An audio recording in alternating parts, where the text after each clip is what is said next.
안녕하세요. 물리 김현환입니다. 네, 오늘 60회 변리사 시험 1차 물리 10문제에 대해 가지고 간단한 이제 해설을 좀 드리려고 시간을 마련을 했습니다. 자, 먼저 1번 문제부터 보시면요.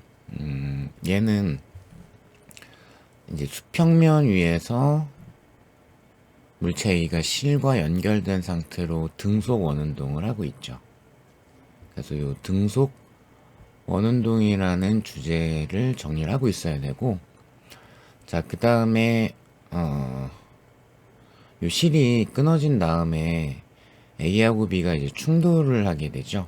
그때 이제 속력 같은 게 표현이 되어 있기 때문에 충돌과 관계된, 즉 운동량 보존을 정리를 이제 하고 있어야지 문제를 해결하실 수가 있을 것 같아요. 자, 근데 이제 최종적인 질문은 A에 작용하는 수직항력의 크기. 자, 원운동을 하고 있을 때 가에서 A에 작용하는 수직항력의 크기를 물어봤기 때문에 우선은 이 질문 때문에 당연히 힘에 대한 분석을 먼저 해줘야 되겠죠. 그래서 가 상황을 보게 되면은 A에 작용하는 힘이 중력이 연지가 아랫방향으로 있었을 거고요. 그 다음에 장력, 실이 팽팽해져 있을 거니까 장력이 있었을 거고요.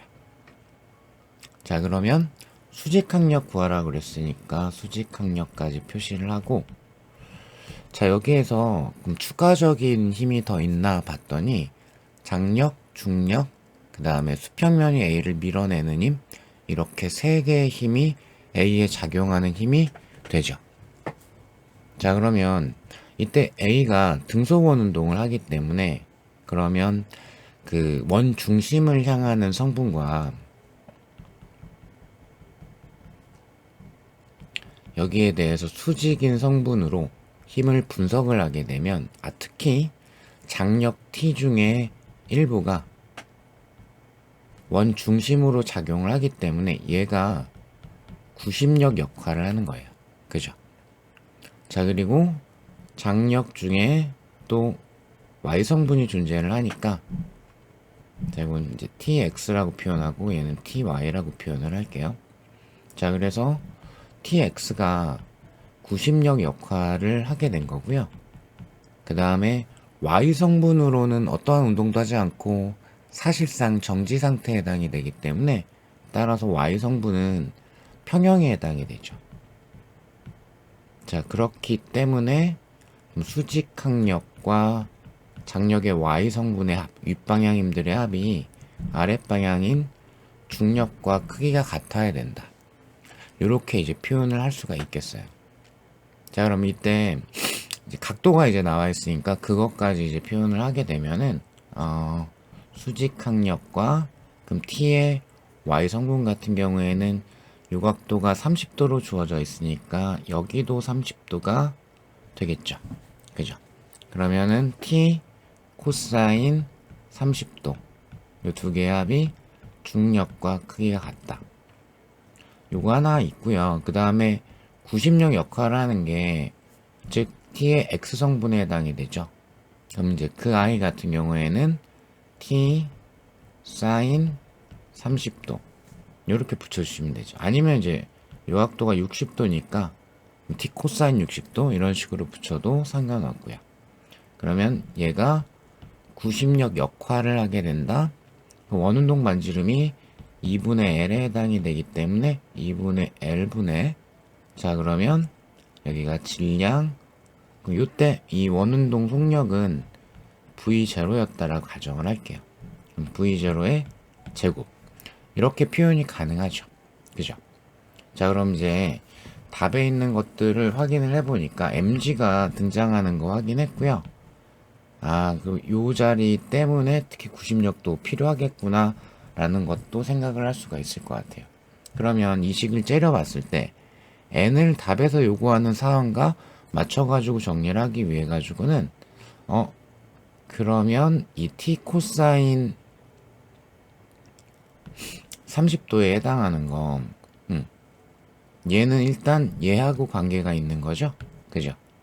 자, 그러니까 요 i를 요쪽에다가 여기 어차피 t가 있으니까 여기다가 대입을 해줄 수가 있게 될 거고요. 그걸 이제 정리를 하시게 되면 수직 항력의 크기가 그럼 mg 마이너스 자 코사인 30도 먼저 곱해 놓을게요. 까먹을 수 있으니까 요거 코사인 30도 2분의 루트 3 그 다음에 t 그죠?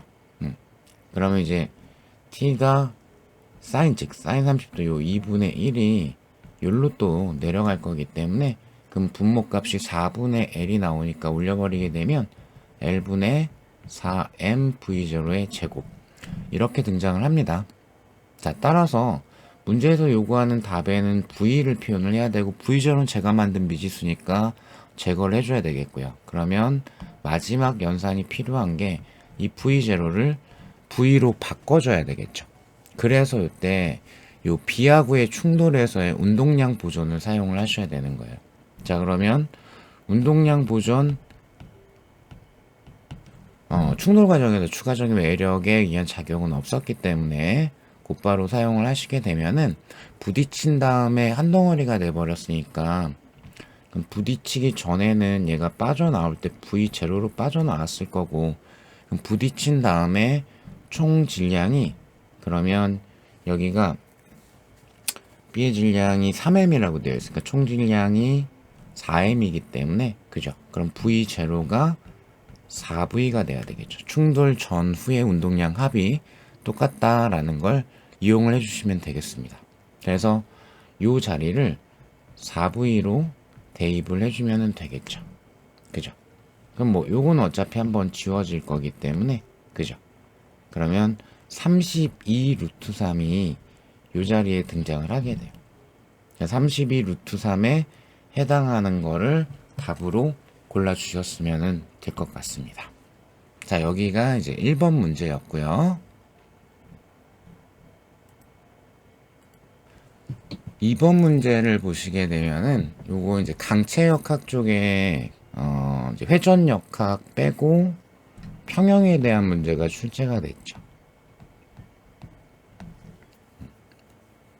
자, 그래서 평형 들어가야 되기 때문에 써먹든 알 싸먹든 알짜임은 0이다도 만족해야 되고 그 다음 알짜 토크는 0이다 요것도 만족을 해야 되겠죠. 자, 그리고 이제 벽에 지금 딱 요렇게 닿아 있기 때문에 그죠? 일단은 힘에 대한 알짜임은 0이다를 생각을 해보시게 되면은 윗방향의 힘이 F1 있고요. 그 다음에 F2의 Y 성분이 있고요. 요건 그냥 바로 계산할게. 2분의 루트 2 F2가 있고요. 그죠? 그 다음에 mg가 아랫방향으로 있고요. 그러면은 얘는 굉장히 간단하게 y방향에 대해 가지고는 간단하게 표현할 수 있죠. 그러면 F1 더하기 자 지금 알짜임은 0이다 부분을 정리하고 있는 거예요. 일단 y방향 먼저 F1 더하기 2분의 루트 2 F2 요게 mg에 해당이 된다. 자, 그리고 지금 x방향도 알짜임이 0이 돼야 되거든요. 그럼 이 F2에 x 성분이 이렇게 있죠. 그러면 또 x방향 힘이 어디 있냐면은 벽에 이렇게 이 막대가 닿아 있기 때문에 막대가 벽을 누르는 힘이 있을 거고 그건 이제 벽에 작용하는 힘이니까 생략하고 그럼 반작용으로 벽도 막대를 밀겠죠. 이 두 개가 평형을 이루고 있는 거예요. 그죠? 벽이 막대를 미는 힘을 n이라고 표기를 한다면 벽이 막대를 미는 힘이 그죠? 그러면 요것도 역시 코사인 45도 붙여주면 되니까 2분의 루트 2 F2가 될 겁니다. 여기까지 이해되실 것 같고요. 그죠? 자, 그럼 이제 두 번째 단계로 알짜 토크는 0이다. 자, 이제 여기서가 약간 요 문제의 핵심 포인트가 회전축을 문제에서 대놓고 지정하지 않는 한 요거 임의로 정할 수 있다라고 강의 때도 설명을 드렸었는데요. 임의로 정할 수 있다라는 거는 문제 풀 때 유리하게 편한 쪽을 잡자라는 얘기죠. 근데 지금 벽이 막대 가하는 힘 관심 없거든요. F2분의 F1을 구해라 라는 게 문제의 질문이었기 때문에 그래서 회전축을 여기로 두는 게 가장 바람직하겠죠. 이해되실까요? 자, 그러면 여기에 이제 회전축이 벽에 닿아 있는 지점이니까 F1에 의해서 회전하려는 방향 이렇게 되고요. mg에 의해서 회전하는 방향은 이렇게 되죠. 그럼 mg가 만드는 토크는 2L 곱하기 mg고 F1이 만드는 토크는 3L 곱하기 mg에 해당이 되죠. 그래서 뭐 이 정도 쓰지 않아도 암산 되시는 분들도 꽤 있을 거예요. 그래서 F1이 3분의 2mg에 해당이 됩니다. 그러니까 회전축으로부터 거리 b가 2대 3이기 때문에 힘의 크기는 3대 2가 돼야 되기 때문에 이런 식으로 표현할 수가 있겠죠. 즉 회전축을 여기로 잡아버렸더니 굉장히 알짜 토크는 0이다 라는 그 관계에 대한 게 짧게 표현할 수가 있게 되는 유리함이 있습니다. 자, 그럼 F1 구했기 때문에 F2만 몇 mg인지만 알면은 우리가 정리가 끝나버리는 거겠죠. 이해되실까요? 자, 그러면은 그 관계는 나 지금 n 안 구할 거니까 이 아이 안 써먹을 거고요. 여기에 있죠. 얘가 3분의 2mg에 해당하는 걸 넘겨버릴 거기 때문에 그럼 이것도 이런 식으로 씁시다. 루트 2분의 1 F2가 그럼 3분의 1mg가 되겠고요. 따라서 F2가 그러면 3분의 루트 2mg가 되겠죠. 이해되실까요? 그럼 F1은 앞에서 구한 바와 같이 3분의 2mg가 되기 때문에 그죠? 그러면 F2분의 F1을 해라 라고 했으니까 요렇게만 마지막 연산을 해주시면 되겠죠. 그 루트 2분의 2니까 루트 2라는 값이 깔끔하게 떨어지겠습니다. 자, 여기까지가 2번 문제였습니다. 3번 문제를 보시면은 이 아이는 앞에서는 이제 강체역학 쪽에서의 평형 문제였으면 얘도 이제 전체적으로 정지 상태를 유지하고 있기 때문에 평형에 대한 문제인데 요건 이제 유체역학 내용이 들어갔죠. 부력을 이용을 해서 평형 관계를 따져야 되니까. 사람의 이제 질량은 72kg이라고 주어져 있고요. 어떻게 이제 상황이 바뀌었냐면은 짐을 들고 있던 거를 그냥 가지고 있을 때는 요 얼음이 완전히 딱 잠겨 있었었는데, 그죠? 그런데 짐을 물에다가 던졌더니 얼음이 살짝 48분의 1만큼의 부피가 바깥쪽으로 나오게 됐다. 요 조건이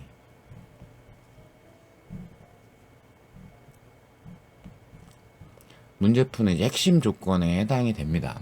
그리고 이제 나머지 물의 밀도와 얼음의 밀도 주어진 건 이제 계산하는데 도구로서 사용이 될 거고요.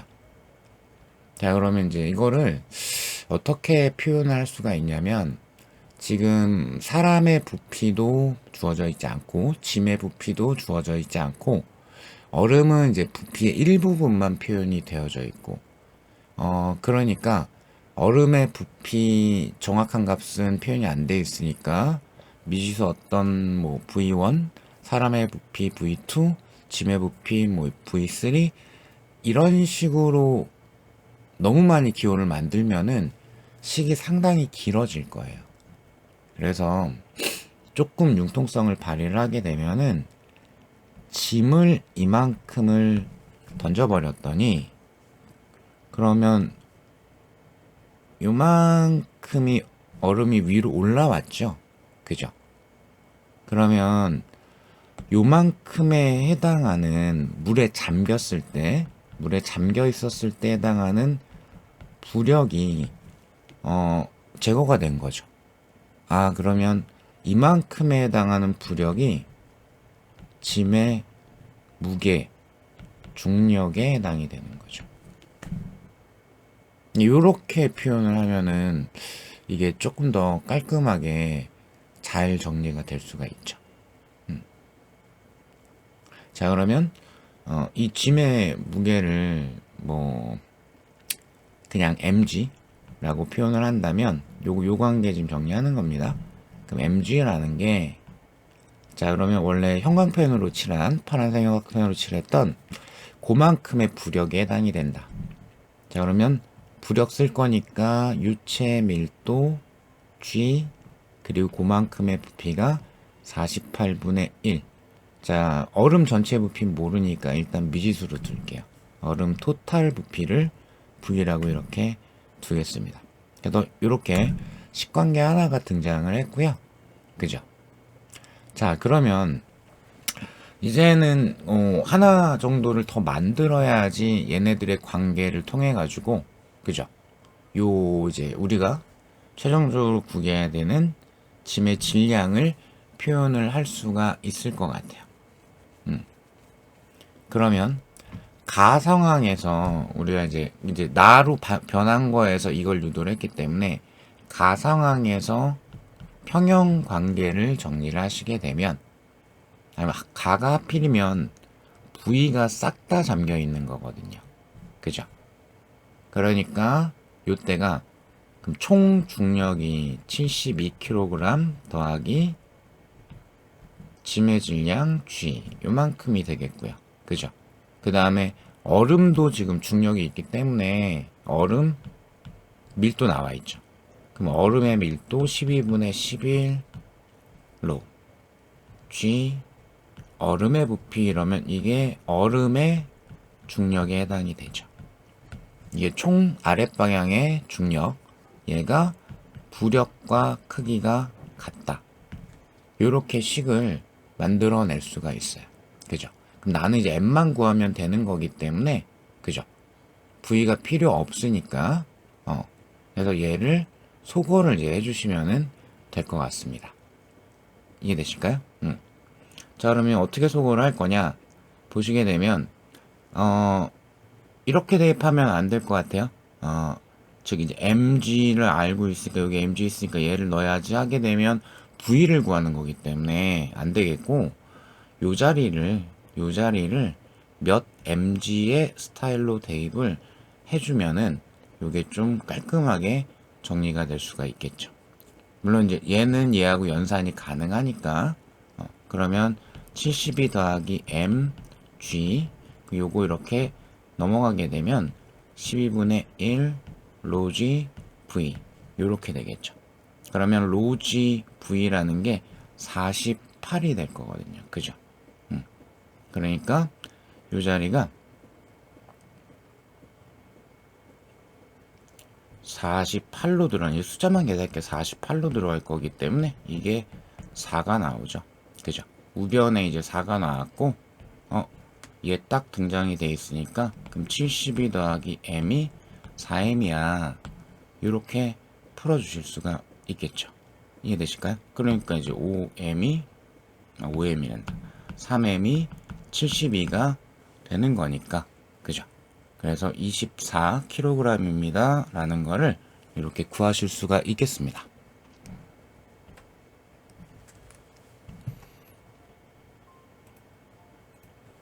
자, 4번 문제는 연력학 문제 중에서 요게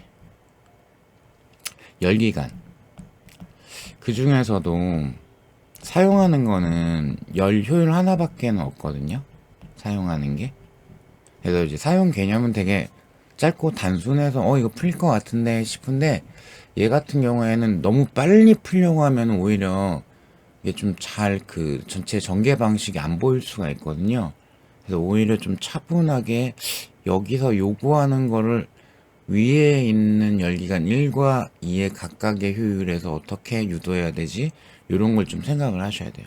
자, 어쨌든 열 효율은 기본적으로 흡수한 열 대비 한 일의 양이죠. 자, 이게 또는 1 흡수한 열분의 방출한 열, 이렇게 될 겁니다. 그죠? 그러면 열기간 1 같은 경우에는 열 효율이 0.4라고 되어 있거든요. 0.4라는 효율이 흡수하는 게 QH고 방출하는 게 QM에 해당이 되죠. 아이고. 죄송합니다. 여기가 이제 W1. 자, 그리고 또는 1-QH분의 QM. 요렇게 표현할 수 있겠죠. 그죠? 자, 그 다음에 열기간 2가 0.3의 효율을 갖고요. 얘가 흡수한 거는 QM이고, 한 일이 W2. 자, 또는 요 아이 같은 경우에는 1-QM분의, 그쵸. QC. 마지막에 이제 C라는 기호로 표현을 했으니까, 요렇게 놓을 수가 있겠죠. 자, 그러고, 최종적으로는 질문이 요거를 구해라, 이렇게 되어 있거든요. 아, 이걸 이제 하나의 열기관처럼 취급을 했을 때 열 효율에 해당이 되는구나. 이런 의미인 것 같은데, 자, 봤더니, QH분의 W1 더하기 W2라고 되어 있습니다. 그죠? 그러면 일단, W1 더하기 W2. 그러니까 지금 위에 있는 어차피 이 두 아이밖에 이용할 게 없기 때문에 요걸 이제 어떤 방법으로 전개를 하냐에 따라서 시간이 매우 짧게 걸릴 수도 있고 상당히 오래 걸릴 수도 있고 그런 차이점이 있을 거예요. 그죠? 그러면 W1과 W2의 합. 그럼 이게 구체적으로는 뭐가 될까요? 물론 이제 위에 식에서 그냥 유도를 해도 상관은 없는데 W1이 뭐죠? 얘와 얘의 차이값. W2가 뭐죠? 얘와 얘의 차이값. 이렇게 되죠. 그죠? 그러니까 따라서 굳이 적어드리자면 얘가 QH-QM이고 얘가 QM-QC란 말이죠. 그럼 두 개를 더해버리면 뭐가 남는다? QH-QC가 남습니다. 아, 그럼 어차피 QH분의 QH는 1이니까 1-QH분의 QC가 되겠죠. 물론 2단계는 건너뛸 수도 있습니다. 왜냐하면 최초에 흡수한 게 QH, 마지막에 방출한 게 QC이기 때문에 연료율의 기본 요 식에서 그냥 바로 표현해도 상관은 없어요. 자, 근데 저는 한번 유도를 해봤고 그러면 얘가 얼마인지를 구해야 되는데 그걸 이 둘에서 좀 찾아줘야 된다. 그죠? 그러면 가만히 보니까 이때 약간의 센스가 필요할 것 같아요. 요걸 넘기시면 되죠. 그러면 QH분의 QM이라는 게 0.6이 되고요. QM분의 QC라는 게 0.7이 되겠죠. 그러니까 이거를 차분하게 찾았냐 안 찾았냐가 실전에서는 이게 손이 나가지 안 나가지 이런 걸 결정을 했을 거거든요. 그래서 이제 특히 이제 올해같이 좀 당황스러운 문제가 여러 개 있는 그리고 이제 자연과학개론이 전반적으로 좀 어렵다 그런 해였다라는 평가를 또 받고 있으니까 마음이 급한데 이게 잘 안 되는 건 저도 알지만 얘는 분명히 써먹을 수 있는 게 이거 하나밖에 없는 게 대놓고 있기 때문에 다른 걸 막 관계를 찾을 게 전혀 없기 때문에 분명히 풀리긴 풀리거든요. 그러니까 급할수록 천천히 했었어야지 이게 한 번에 잘 보이셨을 거예요. 자, 그러면 QH분의 QN과 QM분의 QC를 찾았다. 그럼 이 둘을 곱해버리게 되면은 얘가 나오네요. 그래서 이게 0.42가 되죠. 답은 0.58을 골라주시면 되겠습니다. 자, 5번 문제 같은 경우는 개인적으로는 올해 출제된 물리 문제 중에선 가장 까다로운 문제였었다라고 생각을 해요. 이유는 이 회로 쪽이 자기 전공의 주된 분야인 분들은 이런 걸 본 적이나 연습을 해본 적이 있을 수도 있는데 대부분의 수험생들은 일단 이 상황 자체가 좀 이해가 안 됐을 거기 때문에 사실상 얘는 손이 나가기가 매우 어려웠을 겁니다. 이제 그걸 감안을 해서 좀 보셔야 될 것 같고요. 어쨌든 자, 그럼 이제 얘 이제 축전기에 대한 직류회로 문제인데, 그리고 이제 질문 자체는 A에 저장되는 최종 상태에서의 전하량을 물어봤기 때문에, 그죠? 그럼 축전기, 그럼 이제 가장 기본적인 식적인 의미 있는 게 요거죠. 전하를 쌓는 장치니까 쌓여있는 전하량이 전기 용량 곱하기 전압, 이렇게 될 건데, 이 나의 상황이 여러분들이 알고 있는 일반적인 직렬 연결이 아니에요. 그게 왜 그러냐면 이 부분만 조금 설명을 해드릴게요. 자, 1번, 2번 단자를 연결을 할 건데요. 연결을 할 건데 A하고 B가 이미 충전이 되어 있는 걸 연결을 합니다. 그죠? 그러면 이렇게 좀 확대를 해서 보시게 되면은,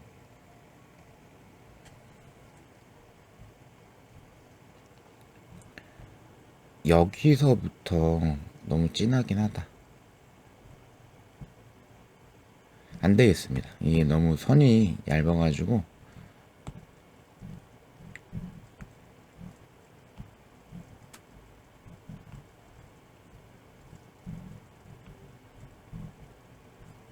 보시면은 요만큼 있죠, 요만큼. 그러니까 정전기적 기본 내용이 좀 들어가야 되거든요. 요만큼이 이제 금속 도체인데 얘가 고립되어 있어요. 그러니까 여기는 전하의 교환이 있을 수가 없지요. 끊어져 있으니까. 그래서 요 두 개의 전하량 합이 이게 일정하게 유지가 됩니다. 그러니까 그냥 일반적인 직렬 연결은 중성, 그러니까 충전이 안 돼 있는 상태에서부터 스타트를 하거나, 그나마 조금 난이도가 있었던 문제 같은 경우에는 하나는 충전이 되어 있고 하나는 충전이 안 돼 있는 축전기에 연결을 한다든가 이런 식으로 구성을 하는데, 여기는 이미 두 축전기가 충전이 되어 있기 때문에 요 이제 끊어진 부분은 외부하고의 관계에서 전하를 추가로 투입하거나 전하를 빼먹을 수가 없어요. 그죠? 그래서 이 전하량이 요 안쪽에 이 고립된 부분이 고정되어 있다라는 걸 캐치를 해야지만 이게 문제가 풀려요. 그래서 여기에서 가장 먼저 생각해야 되는 게 즉 마이너스 QA 제로 하고 그 다음에 QB 제로하고의 합, 요거 얘기하고 있는 겁니다. 요게 최종 상태에서 그러면 그 끊어진 부분이 마이너스 QA 그리고 QB잖아요. 그죠? 마이너스 QA 그리고 QB, 요거의 합이 원래 값이랑 똑같아야 돼. 이거를 찾아내지 않으면 문제가 안 풀립니다. 원래는 이제 제가 처음에 제공해 드렸던 해설은 그날 이제 급하게 제가 원래 혼자 문제 풀던 스타일로 풀다 본 걸 그대로 싫다 보니까 요게 이제 문제 푸는 약간의 편법이 있거든요. 그걸로 이제 설명을 드려가지고 해설을 만들었던 거였는데, 그거는 이제 현실적으로는 수험생 입장에서 그것까지 정리하는 건 좀 오바인 것 같아서 요게 이제 좀 기본에 가깝게 만들어서 해설을 좀 수정을 했어요. 자, 그러면 이걸 이제 찾았으니까 2단계로 이제 넘어갈게요. 2단계로 넘어갈 건데 요때 이 아이를 좀 사용하려고 그래요. 자, 그러면 어쨌거나 저쨌거나 최종 상태에선 요렇게 됩니다 라고 되어 있죠. 그럼 최종 상태에서 A쪽에 저장되어 있는 전하량은 QA-QA라고 되어 있으니까 QA만큼이 저장이 되어 있고요. B쪽에 저장되어 있는 전하량은 QB-QP니까 QB만큼 저장이 되어져 있어요. 그럼 전하가 쌓여 있기 때문에 A에도 전압이 걸릴 거고 B에도 전압이 걸릴 거죠. 그러면 이제 최종 평형 상태이기 때문에 더 이상 전하 이동은 없을 거고요. 그럼 키르호프로 돌려서 한번 읽어주시게 되면, 그러면 요 전지의 기전력 전압과 A 전압 그리고 B 전압의 합이 같은 게 돼야 될 겁니다. 그죠? 그러면 이때 얘를 바꿔서 표현할 수 있죠. 그죠? 왜냐면 Q는 CV라는 걸 사용할 수 있으니까. 그러면 CA분의, 그러면 A에 저장된 전하량, 그리고 CB분의 B에 저장된 전하량. 여기까지는 하실 수 있겠죠. 이제 요 다음이 이제 문제인데, 이거를 갖다가 써먹어야 돼요. 왜냐면 답에 나와 있는 것들이 좀 조잡스럽기는 해요. 막 부호만 플러스 마이너스 이런 거 싹싹 바뀌어놓고 5번이 나 골라줘 이렇게 손 흔들고 있기 때문에, 그러니까 만약에 둘이 충전이 안 돼 있는 축전기였어 5번이 답이었을 건데, 그러니까 이게 고립계가 존재를 해버리기 때문에 이게 충전된 전하량 자체가 조금 다른 걸로 취급이 되게 돼요. 그래서 얘를 이제 넣어야 되는데, 나는 QA라는 게 요 답에 요구되고 있는 블라블라블라블라 등으로 정리가 돼야 돼 라는 걸 해야 되기 때문에, 특히 요 1번부터 5번까지 선지 중에서 없는 기호가 QB는 없어요. 그러면 얘를 QB에 대해 가지고, 즉 QB가 그러면 QA 마이너스 QA 제로 더하기 QB 제로거든요. 이만큼으로 바꿔서 넣어줘야 선지에 있는 기호들이 등장을 하죠. 그러니까 여기가 CA분의 QA 더하기 CB분의, 이 자리가 조금 길긴 하지만 QA 마이너스 QA 제로 더하기 QB 제로, 요렇게 되죠. 자, 그럼 이제 QA 남겨놓고 싹 넘겨버릴 거기 때문에, 그러면 QA로 있는 건 일단 묶어버리면은, 그럼 얘랑 얘 있기 때문에, 그럼 CA 곱하기 CB분의 통분 CA 더하기 CB, 요렇게 될 거고요. 그죠? 자, 그 다음에 남아있는 아이가 뭐가 있냐면, 여기가 CB분의 그 마이너스 QA 제로 플러스 QB 제로, 요렇게 되죠. 요게 뭐다? 입실론이다. 그죠? 그럼 여기까지 전개가 끝났으면은 QA만 남겨놓고 넘겨서 정리한 걸 답을 골라야 되겠죠. 그럼 여기까지 했으니까, 그럼 일단 입실론에는 우리가 그 일반적인 직렬 연결 알고 있는 그 합성된 거 그대로 들어가죠. 그래서 CA 더하기 CB분의 CA 곱하기 CB가 붙고요. 그래서 입실론에 붙어 있는 거는 1번부터 5번까지가 다 똑같아요. 뒷자리 후반부가 이제 골라줘야 되는 건데, 그죠? 그러면 넘겨가지고 보시게 되면 그 뒷자리만 볼게요. 그럼 CB분의 오른쪽으로 넘겼습니다. QA0 마이너스 QB0. 그럼 곱하기 얘 넘길 거기 때문에, 그럼 CA 더하기 CB분의 CA 곱하기 CB, 이렇게 되죠. 그럼 요거 하나만 딱 지워지는 거 이해되실까요? 그래서 1번을, 그러니까 여기까지 보고서 1번을 이렇게 친중하게 찾아주면 되는 거죠. 근데 현실적으로 이 문제는 이 유형을 풀어본 적이 없으면 손이 안 나가는 게 맞습니다. 그러니까 심한 짱돌이었다라고 보는 게 맞는 것 같아요. 자, 여기까지가 5번이었습니다. 자, 6번 문제는 자기력이라고 해도 되고 로렌츠 에임이라고 해도 되고, 대전된 입자가 등속 원운동 하게 되는 굉장히 여기저기에 많이 실려있는 굉장히 흔한 예죠. 이런 아이는 꼭 맞추셨어야 되는 그런 문제 중에 하나라고 생각을 합니다.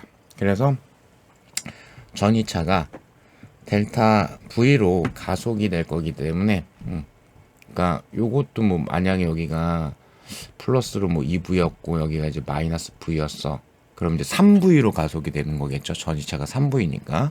근데 지금은 그냥 있는 대로 델타 V로 가속이 될 거야 라고 표시도 되어 있고 문제에도 나와 있고요. 그죠? 그러면 정지 상태에 있었던 이 전하가 델타 V로 가속이 될 거다. 그럼 판 사이의 포텐셜 에너지 차이 값이 전하량 곱하기 전이차 만큼이 포텐셜 에너지 차이였고요. 요만큼 운동 에너지로 전환이 되죠. 그러니까 요때 들어가는 거는 역학적 에너지 보존에 해당이 되고요. 그래서 얘가 2분의 1 mv 제곱. 자, 숫자 다 있으니까 그냥 쓸게요. 그럼 2분의 1 여기가 3kg 곱하기 v 제곱. 요렇게 되죠. 이해되실까요? 자, 그리고 요 자기장 영역에는 등속 원운동을 하니까 요때 등속 원운동을 한다. 기본 자기력이 구심력 역할을 한다. 내용이 이제 반지름 이용할 거랑 그냥 한 번 더 V 좀 지워가지고 그럼 반지름 원동 반지름 R이 QB분의 MV다. 뭐 여기다 대입해서 지워도 상관은 없고요. 그러면은 원운동 반지름 3m고요. 그죠? 전하량이 2쿨롱이라고 되어 있고요. 자기장색이 4테슬라 나와 있고요. 그리고 질량 3kg 곱하기 V 이렇게 되겠죠. 그러니까 V가 8m/s가 나오죠. 그러면 여기가 8m/s니까 그죠? 계산만 이제 해주시면은 깔끔하게 답이 정리가 되실 겁니다. 자, 그래서 요거는 좀 반드시 가져갔어야 될 만한 수준의 문제였다라고 보입니다.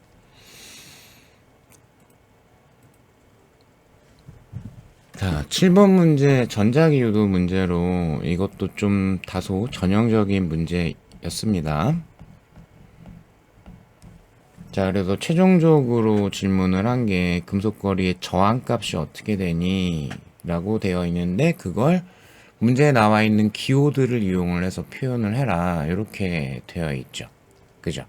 그러면 일단 여기서 우리가 저항 이제 구해야 되니까 그 전류가 일정한 게 I가 흐른다라고 그랬으니까 I는 R분의 V라는 걸 이용을 해가지고 여기서 이제 저항 값을 표현을 할 수가 있겠죠. 그럼 그 I라는 게 전자기 유도 현상에 의한 유도 전류이기 때문에 내가 필요한 거는 유도 기전력을 표현을 하는 것.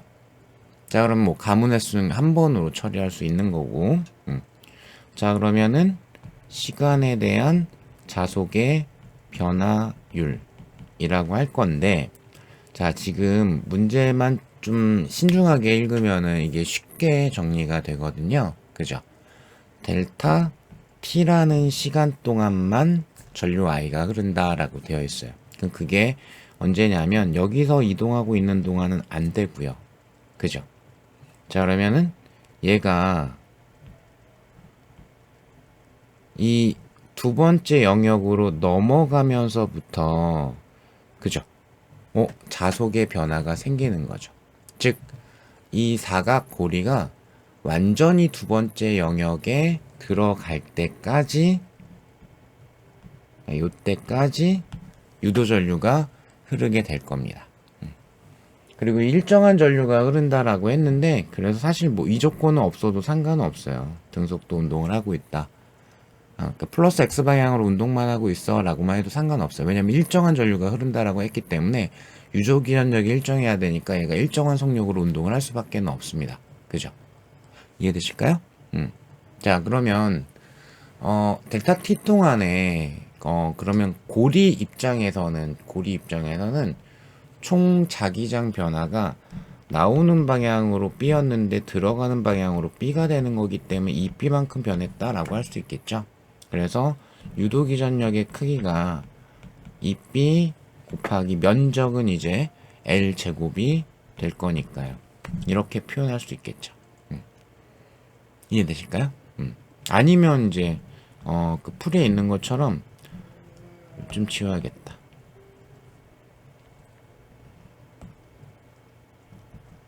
얘가 이제 유도규전력이 생기는 동안은 이렇게 걸쳐 있는 거니까 요 라인에 걸리는 BLV, 요 라인에 걸리는 BLV, 요걸로 따져도 상관없어요.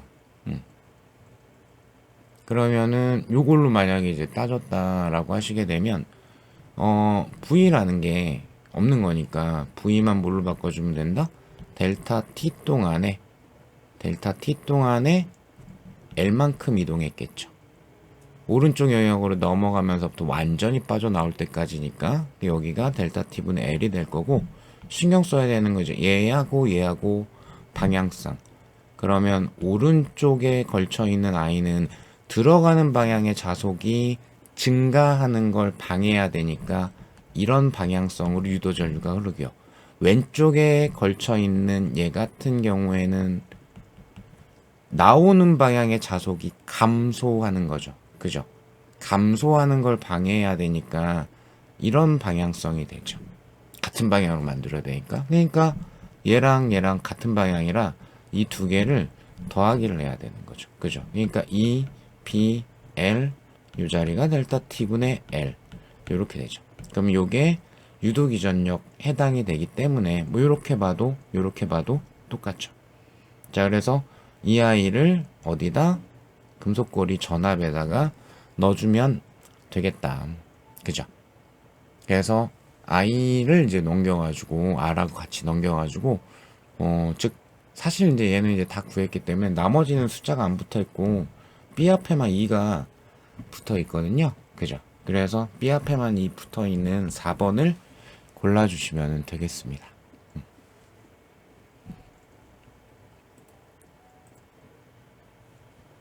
자, 8번 문제 보시면은 요것도 본 적이 없으면 조금 낯선 문제에 속할 수 있을 것 같은데요. 질문이 평면 위리에 의해서 상이 나타나는 위치가 어떻게 될까? 요걸 구해달라는 얘기인데, 그러니까 좀 보기 편하게 말씀을 드리면 그냥 오른쪽에서 봤을 때 물체가 여기 있는데 내가 보기에 물체가 여기 있는 것처럼 보일까? 여기 있는 것처럼 보일까? 요런 걸 이제 질문을 한 거예요. 자, 그리고 이제 이 조건은 요거를 증명할 때 사용하는 조건이기는 해요. 근데 이제 요 내용을 정리를 한 적이 있다라고 가정을 했을 때에는 어떻게 풀면 되냐면, 그러니까 이게 사실상 어느 내용이랑 겹치냐면, 물 밑에 물체가 이렇게 있으면은 여기서 출발한 빛이 빠져나올 때 굴절이 일어나기 때문에 내가 바라보기에는 얘가 좀 떠 있는 것처럼 보이거든요. 요거를 이제 구할 때 요런 걸 따질 때 요 조건 세타가 좀 많이 작아 라고 뒀을 때 사인 B가 탄젠트 B랑 똑같아 라는 굴절 법칙을 사용해서 증명을 하는 거거든요. 그래서 그때 이제 관계가 얘가 겉보기 깊이고 얘가 실제 깊이면은 H 프라임이라는 게 요 굴절률 1n이라고 했을 때 굴절률 곱하기란다. 요 h를 n으로 나눠준 값만큼이 됩니다. 이건 이제 이 내용을 정리한 적이 있습니다 라고 했을 때 이걸 떠올려서 문제를 풀면은 되긴 하는데, 그럼 이제 원리적으로는 어떻게 되는 거냐면 굴절이긴 한데 조금 이제 다른 뉘앙스로 얘기를 해드리면은 빛이 공기 중에서 이렇게 진행을 하다가 그때 속력을 C라고 합시다. 유리로 들어가면은 속력이 느려져요. 1.5분의 C로 이제 느려지겠죠.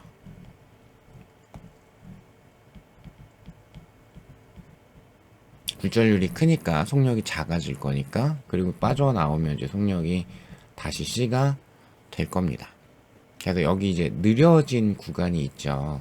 느려진 구간이 있기 때문에 요거를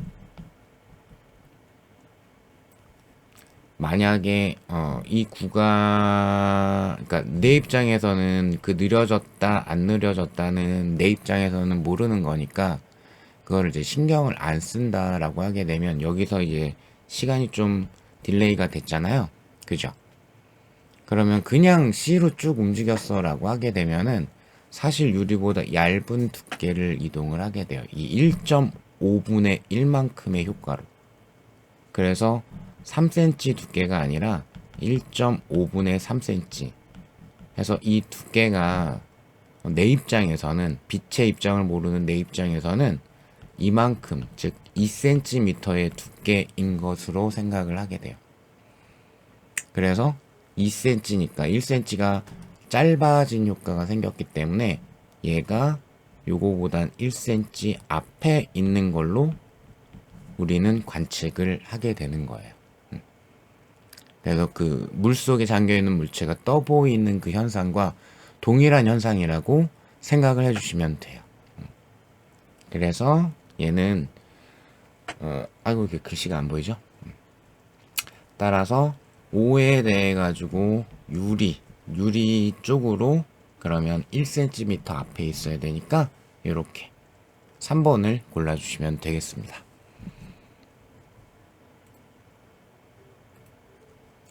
9번 문제 같은 경우는 상대성 이론이죠. 그 중에서도 특수상대성 이론인데,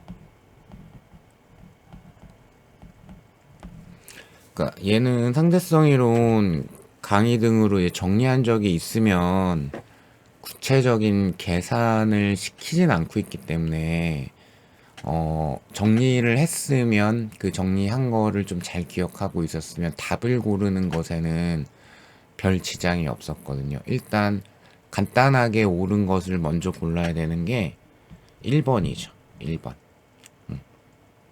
광속은 누가 봐도 똑같다. C로 항상 일정하다. 라는 1번은 광속 불변의 원리를 얘기를 한 거고요. 요게 이제 특수상대성 이론의 두 가지 개념이에요. 광속 불변의 원리하고 그 다음에 하나가 5번. 각각 그 관측자, 관성계라고 할 건데 그 관성계에 있는 관측자 입장에서 관측되는 게 각각의 물리법칙 동일하게 적용이 되기 때문에 그래서 누가 우세하다 이런 거 얘기할 수 없어요 라는 게 상대성 원리예요. 이것도 이제 교재에 그대로 실려 있고요. 그래서 1번, 5번을 빠르게 커트를 해야 되고, 그죠? 그리고 4번 같은 경우에도 빛의 속력보다 큰 값을 가질 수 있는 거는 불가능합니다. 요거는 이제 왜냐면은 입자 같은 경우에는 이것도 교재에 소개는 되어 있는데 운동을 해버리면 질량이 상대성 이론에 따라 증가를 하게 돼요. 그럼 그때 얘가 거의 빛의 속도에 가까워지게 되면 질량 값이 무한대에 수렴을 합니다. 그렇기 때문에 그럼 질량이 무한대라는 얘기는 운동 에너지를 측정 불가능한 값 정도가 될 거거든요. 그럼 그 운동 에너지는 더 이상 증가시킬 수가 없어요. 그래서 속력은 C보다 커질 수가 없습니다. 그래서 4번도 컷하셔야 되고. 그리고 2번, 3번에서 이제 골라야 되는데, 2번, 3번에 골라야 되는데, 이건 제목만 잘 기억하고 있었으면은 크게 지장은 없었을 거예요.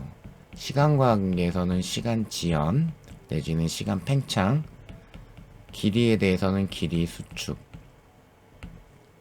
뭐 이제 동시성의 상대성도 있고 질량 증가 효과도 있는데 이 두 개만 물어봤으니까 그럼 이런 상대성 이론에 따른 현상들은 언제 생기는 거냐면 그게 키포인트인데 상대적으로 정지한, 즉 모든 관찰자는 자기는 정지한 걸로 생각합니다.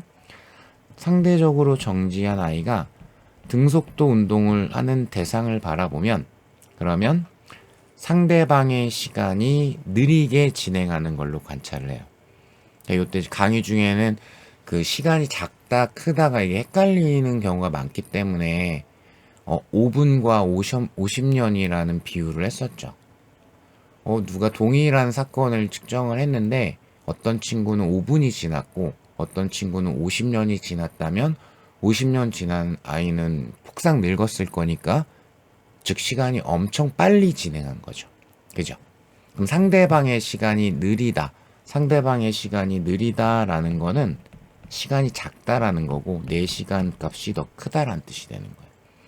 자, 그다음에 길이 수축 관계에서 정지한 아이가 등속도 운동을 하는 대상을 바라보면 그 대상의 길이가 원래 길이보다 짧은 걸로 관찰이 됩니다. 상대성 이론에 고유 땡땡이, 고유 땡땡이 이런 말 나오는데 그 고유 값이라는 게 원래 값이란 뜻이에요. 자, 그럼 2번 보시면 B가 측정한 시간이 고유 시간일 때 원래 시간이라는 얘기니까 B가 측정한 자기 시간이라는 얘기죠.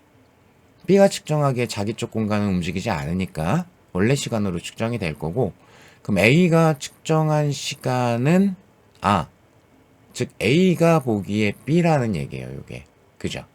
그럼 A가 봤을 때 B의 시간이 느리게 진행해야 되니까 B의 시간이 작은 값이고 A의 시간이 큰 값이 돼야 됩니다. 근데 이게 13분의 5가 곱해졌기 때문에 틀렸죠. 더 큰 값이 돼야 되니까. 그 다음에 3번 방향 길이만 고려를 했을 때 A가 측정한 길이가 고유 길이야. 그럼 자기 길이란 얘기겠죠. 아무 일도 안 생긴 길이. B가 측정했을 때는 길이가 짧아진다. 수축된다. 그래서 얘는 맞는 거죠. 그렇기 때문에 2번을 답으로 고르면 됩니다.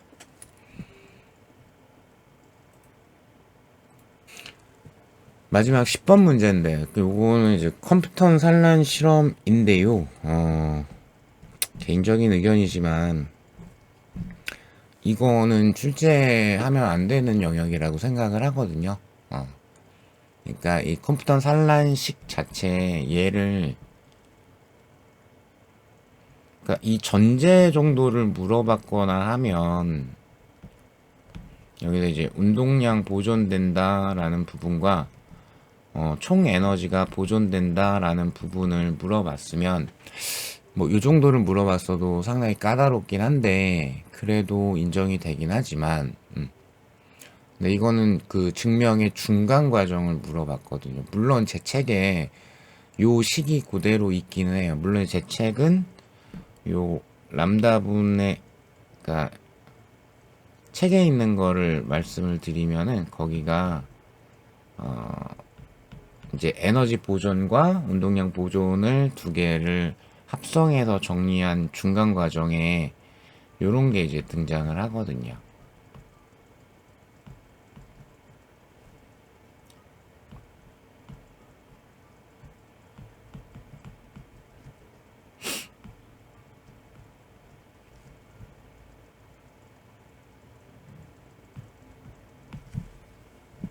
그래서 요렇게 그래서 요거 하고 그다음에 뒤에가 그 전자 이제 질량 관계에서 나오는 에너지 쪽의 표현에 대한 게 이제 여기가 요렇게 되거든요. MC 제곱에 제곱을 해가지고 이렇게 표현을 하는 건데 근데 이게 이제 전자가 요 질량 있죠. 여기서 M은 전자 질량이라고 한 게 이게 정지 질량이에요. 그래서 이 아이도 이 충돌에 광자하고의 충돌에 의해서 속도를 상당한 속도를 가질 거기 때문에 충돌한 다음에 질량은 증가가 되거든요. 그래서 여기도 로렌츠 인자와 질량의 원래 질량의 곱으로 해가지고 이렇게 표현을 해야 돼서 여기도 사실은 상대성 이론이 좀 들어갑니다. 그래서 여기는 개인적으로는 출제한 게 맞는 건가 라는 생각은 들지만 어쨌든 나오긴 했으니까 근데 좀 달라 보이는데요 라고 할 수 있는데 이게 어차피 H 람다분의 C로 바꿔서 표현할 수 있거든요. 그죠? 광자 에너지 이런 식으로 바꿔서 표현할 수 있고 그 다음에 컴퓨터 파장을 정지질량 C분의 플랑크 상수라고 했기 때문에 이 MC 제곱도 H 컴퓨터 파장분의 C로 바꿔서 표현할 수 있거든요. 이렇게 파장 이용해서 한번 이렇게 바뀌어 있는 것 뿐이거든요. 그래서 뭐 개인적으로 연락하신 분들은 이거 그냥 스쳐 지나가는데 부호 이런 게 생각이 났었다라고 얘기하신 분도 있긴 하던데, 어쨌든 개인적으로는 이 문제는 좀 많이 그렇습니다. 그래서, 요 답은 이걸 이제 사실상 암기하고 있으면 답을 골라줄 수는 있기는 하죠. 있기는 한데, 그리고 이제 답 구성도 매우 못마땅하기는 하죠. 그죠? 다 기호적으로 똑같고 플러스 마이너스 위치만 조금씩 바뀌어 있는 형태로 나와 있기 때문에 그래서 뭐 답을 뭐 이거를 설령 실제로 제가 뭐 이렇게 개인적으로 물어보면 이건 외우지 마세요까지 얘기까지 했기 때문에 이건 뭐 실제로 이제 외우고 있었다고 하더라도 부호 정도 이렇게 확인해가지고 고를 수는 있기는 있습니다. 있기는 있는데 편법적인 요렇게 돼야 되지 않을까라고 추정하는 방법도 있긴 하겠지만 그거는 해설 영상에 담기는 좀 그래서 요거는 이 전개 과정의 중간 운동량 보존과 에너지 보존을 합한 중간식을 기억할 수 있어야지만 풀 수 있고요. 푼다라기보다 맞출 수 있고요. 그리고 그 중간 과정까지를 이 조건만으로 쭉 정리해서 유도하는 것 자체는 시험용은 아니라고 생각을 합니다. 출제는 됐지만 그래서 뭐 그렇게 말씀을 드릴게요. 자, 그래서 요 10번까지 해설을 마무리해 드렸고요.